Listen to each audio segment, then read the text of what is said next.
নবীর জিন্দা নবী রহমাতুল লিল আলামিন ঘুম মুবারক। এদিকে জিবরাইলকে রব্বুল আলামিন বললেন, জিবরাইল তুমি কোরআন নিয়ে যাবে, কোরআন নিয়ে গেলে তোমার অহংকার আসতেই পারে, যেহেতু আমি রব্বুল আলামিনের কুদরতি জবান মোবারকের কালাম, তোমার অহংকার আসতেই পারে।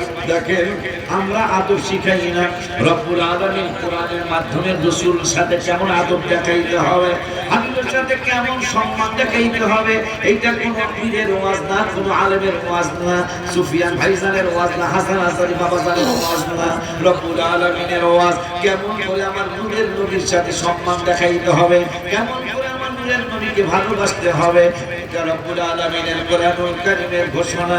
রব্বুল আলামিন বললেন, জিবরাইল তুমি যদি কোরআন নিয়ে বন্ধুর বাড়িতে যাও, কোরআন নিয়ে গেলে তোমার একটা অহংকার আসতেই পারে, ওই অহংকারের কারণে দরজা মোবারকের সামনে যেয়ে তুই বলতে পারো, ইফতাহাল মা, কোরআন নিয়ে আইছি ইয়া রাসূলুল্লাহ, আপনি দরজা খোলেন, ওপেন দ্য ডোর ইয়া রাসূলুল্লাহ সাল্লাল্লাহু আলাইহি ওয়াসাল্লাম, আপনি দরজা খোলেন, কোরআন নিয়ে আইছি।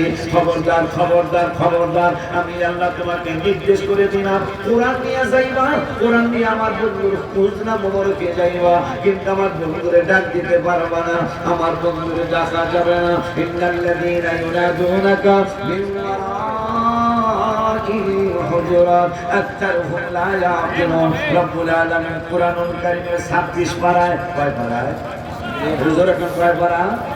কোরআনুল কারীমের 26 পারায় সূরাতুল হুজুরাতের 4 নম্বর আয়াত, আমার রব্বুল 14 পৃষ্ঠার লাস্টের আয়াতে রব্বুল আলামিন জিবরাইলকে আইন করে দিলেন, আমাদের সকলকে আইন করে দিলেন।